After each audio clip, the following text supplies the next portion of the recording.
नमस्कार। इस वीडियो में हम बोल्ट्जमान डिस्ट्रीब्यूशन लॉ के डेरिवेशन को देखेंगे। साथ में हम पार्टीशन फंक्शन को डिस्कस करेंगे कि अपने पास कितने प्रकार के पार्टीशन फंक्शन होते हैं, और इस चैप्टर को इस यूनिट को अपन फिनिश करेंगे जो केवल और केवल आरपीएससी के लिए थी।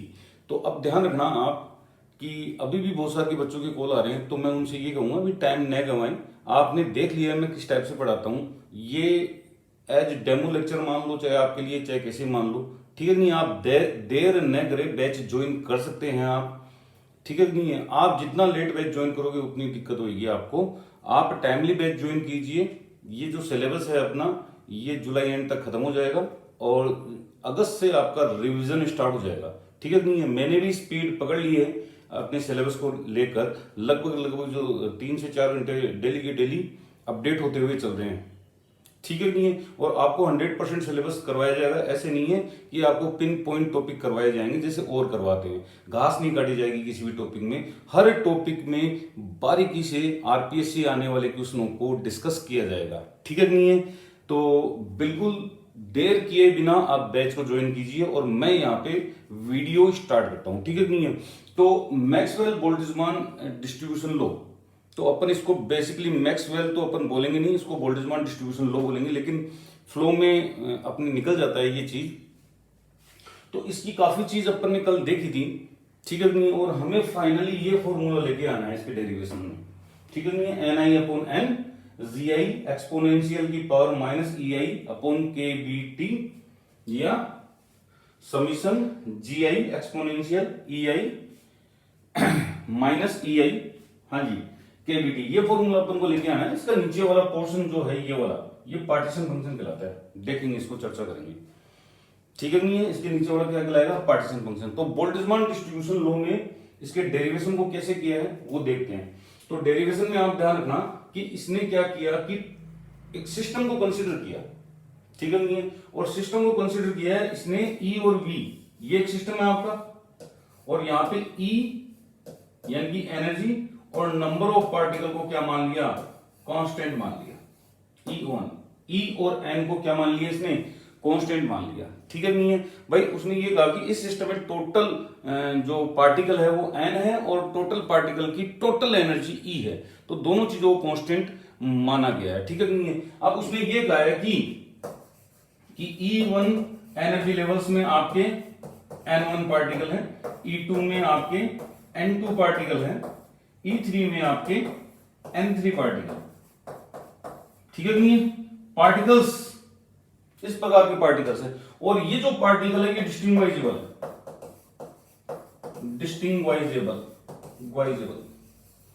देखो यहां पे कौन सी कंडीशन लगी है? यहां पे एनर्जी की कंडीशन लगी है आपकी, ठीक है नहीं। एनर्जी रेस्ट्रिक्शन लगी है, एनर्जी रेस्ट्रिक्शन, एनर्जी लेवल्स की रेस्ट्रिक्शन, और साथ में लगी है पार्टिकल रेस्ट्रिक्शन। टोटल एनर्जी कितनी होगी? ई के बराबर होनी चाहिए।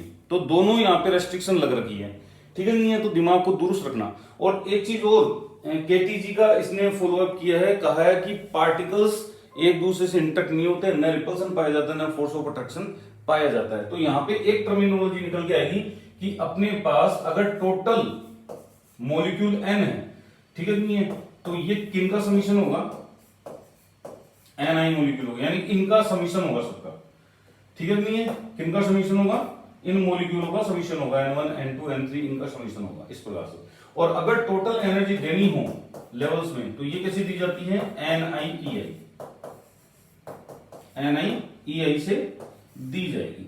ये दो इक्वेशन जो अपने काम में आएंगी, सारी इक्वेशन काम की है, ठीक है नहीं है। हाँ, इसको काम में लेंगे। अब सुनो इधर, इक्वेशन 1 और इक्वेशन 2 अपने पास आ गई, ठीक है। अब हमें क्या लगाना है? हमें लगाना है थर्मोडायनेमिक प्रोबेबिलिटी। तो थर्मोडायनेमिक प्रोबेबिलिटी इस प्रकार के में ये वाली लगती है। याद आया कुछ? है भाई? अरे याद आया नहीं आया? Ni प्रीवियस वीडियो जरूर देख लेना, क्योंकि प्रीवियस वीडियो के बिना ये फॉर्मूला समझ में नहीं आएगा क्या है ये एक्चुअल में, ठीक है नहीं है। तो इसको अपन ऐसे ले सकते हैं, n का फैक्टोरियल, n1 का फैक्टोरियल इंटू n2 का फैक्टोरियल इंटू n3 का फैक्टोरियल। ये चलता जाएगा आगे से आगे, मल्टीप्लाई है। पाई का मतलब मल्टीप्लाई होता है, ठीक है नहीं है। हाँ, क्लियर है। तो ये पहला पड़ाव अपन ने चेक कर लिया है जिसमें थर्मोडायनेमिक प्रोबेबिलिटी हमने देने की कोशिश की है, क्लियर है? अगर मैं इसका लॉग ले लूं, नेचुरल लॉग, तो यहां पे आएगा ln w, ठीक है नहीं है? और यहां पे क्या आएगा, इसी का लेंगे अपन, इसका तो छोड़ो आप, इसका दिमाग मत लगाओ, ठीक है? चलो इसका ले लेते हैं अपन, इसका ले लेते हैं तो इसका ले लेते हैं, फिर इसका कर लेंगे अपन। देखो ln ni, n का फैक्टोरियल, ठीक है? ln n का फैक्टोरियल, ये डिवाइड में इसलिए माइनस लिख देता हूं और फिर सबको प्लस लिख दूंगा। ln, हाँ जी, n1 का फैक्टोरियल प्लस ln n2 का फैक्टोरियल प्लस ln n3 का फैक्टोरियल प्लस ln n4 का फैक्टोरियल, ये चलता जाएगा आगे से आगे। अब देखो मल्टीप्लीकेशन से हम कहीं में ले आए, प्लस में ले आए, तो समीशन यूज में ले सकते हैं, ठीक है नहीं है? तो ln n का फैक्टोरियल माइनस, हाँ जी, यहां पे आ जाएगा समीशन ln ni का फैक्टोरियल, ठीक है भाई? कोई दिक्कत, कोई समस्या? तो ये इक्वेशन 3 आ गई आपकी। अब मेरे को क्या है, इसको सोल्व करने के लिए एक अप्रोक्सीमेशन लाना पड़ेगा, उसको कहा गया स्टर्लिंग अप्रोक्सीमेशन। क्या कहा गया है? Stirling approximation, very very important है ना, स्टर्लिंग अप्रोक्सीमेशन। स्टर्लिंग अप्रोक्सीमेशन, और इस स्टर्लिंग अप्रोक्सीमेशन में क्या होता है, जैसे मान लो आपके पास आता है कि ln x का फैक्टोरियल आया, तो इसको विदाउट फैक्टोरियल टर्म में कैसे लिखेंगे, ये मैथमेटिक का एक फॉर्मूला है, ठीक है? नहीं, इसको डायरेक्ट ध्यान रखना है। इसको कैसे लिखेंगे? x ln x minus x, खत्म, बहुत छोटा सा है। तो आपके आरबीएससी में क्वेश्चन पूछा हुआ था कि स्टर्लिंग अप्रोक्सीमेशन क्या है, तो यहां पे अगर इस प्रकार से अपन स्टर्लिंग अप्रोक्सीमेशन लगाएंगे इसके ऊपर, ठीक है कि नहीं है? तो ये आ जाएगा n ln n minus n, नहीं समझ में आई? इस प्रकार से ये कन्वर्ट हो जाता है फॉर्मूला। और अगर हम इसके ऊपर लगाएंगे समीशन को, तो रहने दो, हाँ जी, समीशन को तो बाहर रहने दो, और ये क्या हो जाएगा, यहां पे ले लेते हैं अंदर ln ni का फैक्टोरियल, तो समीशन तो बाहर रहेगा, बाहर रहने दो, और यहां पे क्या हो जाएगा, ni ln ni minus n। तो इस प्रकार से ये दोनों वैल्यूज हम यहां पे जब पुट करेंगे, तो हमारे पास स्टर्लिंग अप्रोक्सीमेशन का कंप्लीशन होगा, ठीक है कि नहीं? तो रख देते अपन ये दोनों की दोनों वैल्यू, थोड़ा लंबा हो जाएगा। देखो इधर ln, हाँ जी, क्या आएगा, इसकी जगह तो ये लिखना है ना, n ln n minus n, ठीक है? और यहां पे क्या आ गया, माइनस समीशन बाहर है, रहने दो, या दोनों को समीशन दे देते हैं, अलग अलग दे देते समीशन। तो ये हो गया पहला ni ln ni, और इधर भी आ जाएगा आपका माइनस और माइनस प्लस हो जाएगा, ये प्लस समीशन ni। तो ऊपर देखो अपन क्या लिख के आए हैं, ऊपर देखो क्या लिख के आए हैं, n लिख के आए ना, इसका मतलब ये क्या है, n है। इसको और इसको कैंसिल आउट कर सकता हूं मैं, इसको और इसको क्या कर सकता हूं मैं, कैंसिल आउट कर सकता हूं आराम से, कोई दिक्कत वाली बात ही नहीं है। जब इसको और इसको कैंसिल आउट करूंगा, तो अपने पास केवल क्या बचेगा, n ln n minus summation ni ln n, ये बचा है ln w के फॉर्म में, यही बचा है हमारे पास। तो हमारे पास ये इक्वेशन नंबर 4 आ गई है। कितनी आ गई है, 4 इक्वेशन आ गई है। देख लो आराम से, कोई दिक्कत हो तो बता दो कि सर ये समस्या है, कोई दिक्कत वाली बात नहीं है, क्लियर है? अब सुनो, देखो आगे की क्या कहानी है। आगे कहानी है कि इक्वेशन 1, 2 और 4 को मेरे को लेके चलना पड़ेगा। तो मैं एक काम करता हूं, इसको कॉपी कर लेता हूं, इसको तो मैं वैसे लिख दूंगा, इसको भी वैसे लिख दूंगा, चलो लिख ही देते हैं अपन, चले भाई।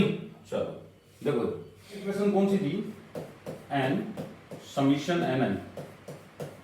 सेकंड इक्वेशन कौन सी थी, E equal to summation ni ei। और फोर्थ इक्वेशन कौन सी थी अपनी, फोर्थ इक्वेशन थी ये वाली, चेक करो, ln w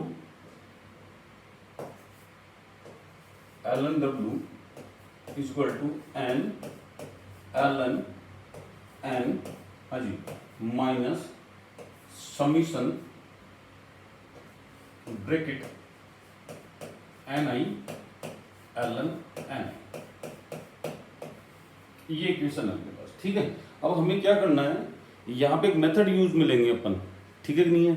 उस मेथड से हम बोल्ट्जमान डिस्ट्रीब्यूशन लॉ को क्या करेंगे, ड्राइव करेंगे। इसको बोलते हैं लैग्रेंजी मेथड ऑफ अनडिटरमिनेट मल्टीप्लाई। नाम याद भी नहीं रहे तो भी कोई दिक्कत वाली बात नहीं है।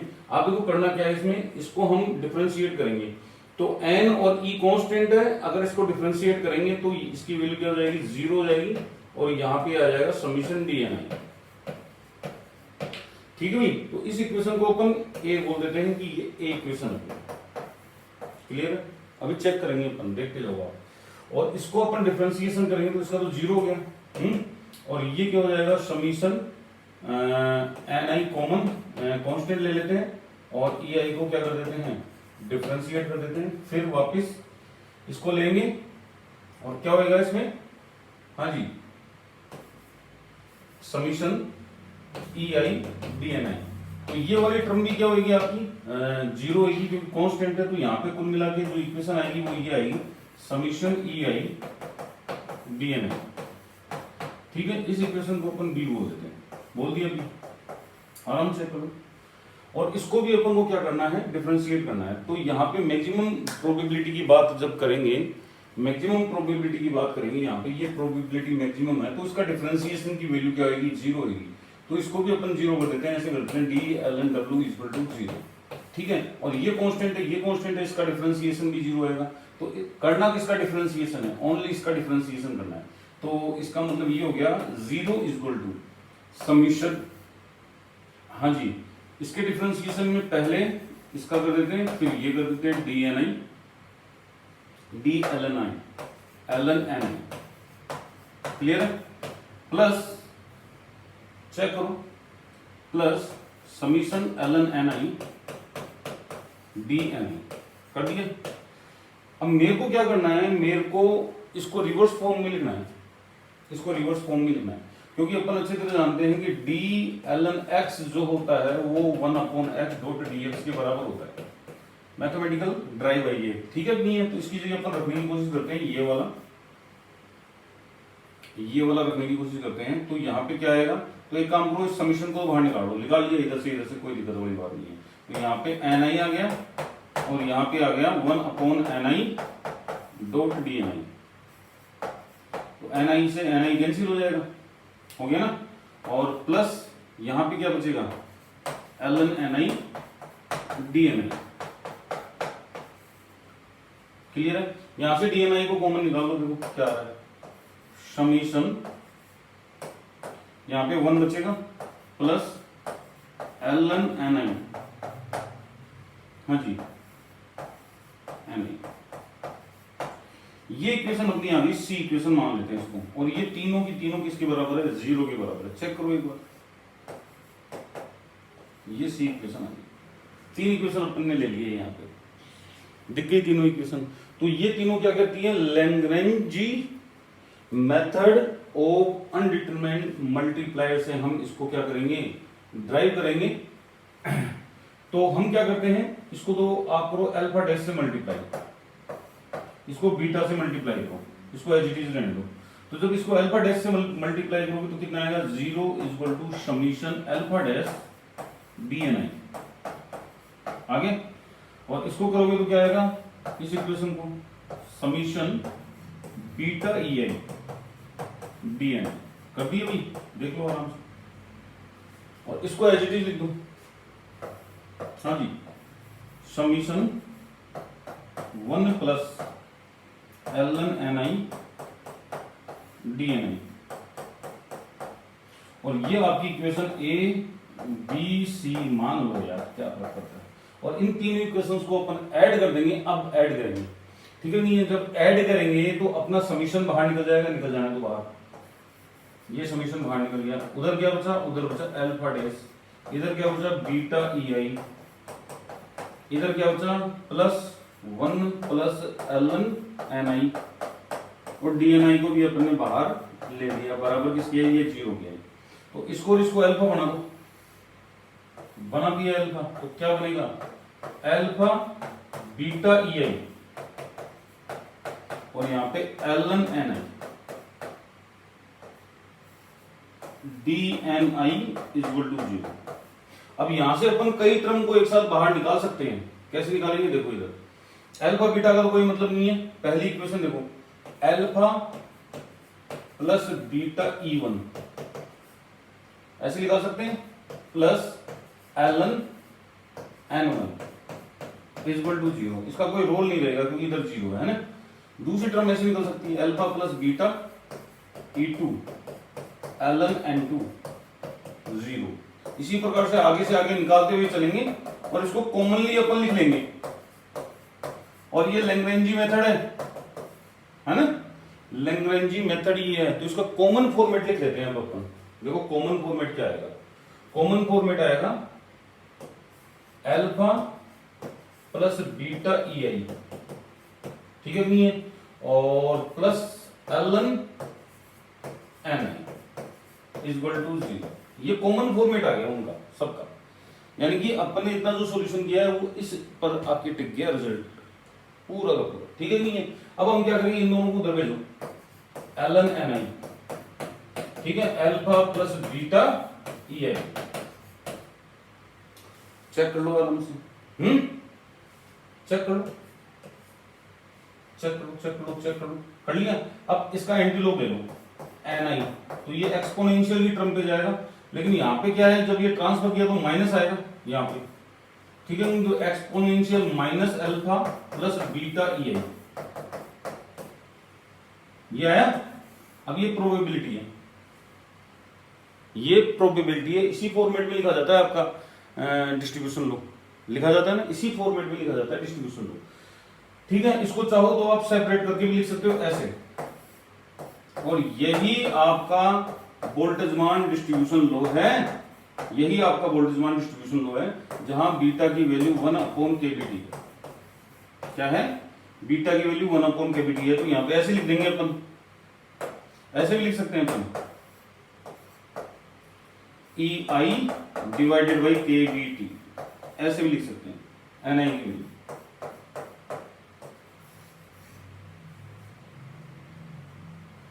कोई दिक्कत? तो आपको पता है अच्छी तरह कि ये वाली हमेशा फ्रैक्शन को शो करती है। किसको शो करती है, फ्रैक्शन को। ये कांस्टेंट है, ये कांस्टेंट है, ये फ्रैक्शन को शो करती है, ठीक है नहीं। और पूरा मिलकर क्या बनाती है, प्रोबेबिलिटी को बनाती है। उससे कोई फर्क नहीं पड़ेगा। आगे चलो देखो, ठीक है भाई, ये आ गया। अगर आपकी इक्वेशन में डीजनरेसी है, चलो डीजनरेसी वाला पार्ट अपन लास्ट में देख लेंगे। तो अब समीशन ni के रूप में लिखते हैं इसको, जिसको अपन ने क्या कहा था, n। समीशन ni को क्या बोला था, n। तो यहां पे क्या आ जाएगा आपका, हाँ जी, यहां पे आ जाएगा आपका, इसी फॉर्मेट में लिख लेंगे इसको, हाँ जी, ये आ जाएगा आपका E माइनस अल्फा समीशन, हाँ जी, EI KBT, EI by KBT। अब रेशियो ले लेते हैं इन दोनों का, किस किस का ले लेंगे अपन, ni और n का रेशियो, ठीक है। तो ये क्या बनेगा, वो आपकी इक्वेशन आ जाएगी, exponential minus alpha dot exponential minus EI KBT, Boltzmann constant है ना। क्या भाई, बोल्ट्जमान कांस्टेंट, क्या लफड़ा है यार, KBT, ये देखो, और divided by alpha minus E minus alpha exponential, ये जो आ गया EI, समीशन कहां गया, समीशन कहां गया, ठीक है। कांस्टेंट राशियों के आगे समीशन नहीं लगाते, ये कांस्टेंट वैल्यू है ना, हाँ जी, एक्सपोनेंशियल माइनस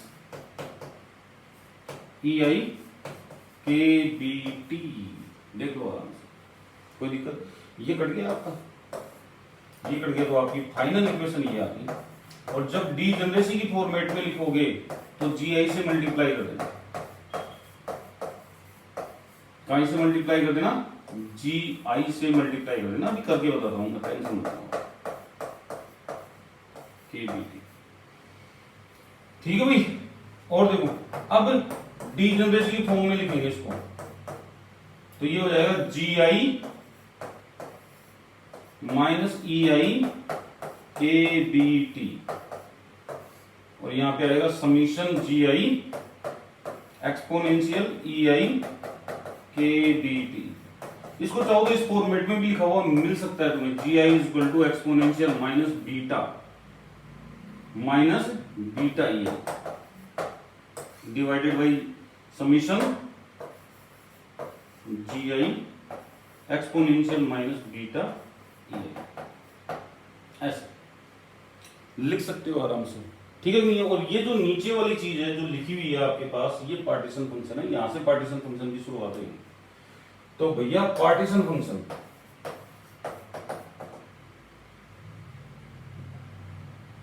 कौन सा function? Partition function. Partition function को अपन हमेशा क्यू से रिप्रेजेंट करते हैं। कहीं से करते हैं? क्यू से रिप्रेजेंट करते हैं। और इसकी वैल्यू क्या है पार्टीशन फंक्शन की? Summation G I exponential minus E I upon के बी टी।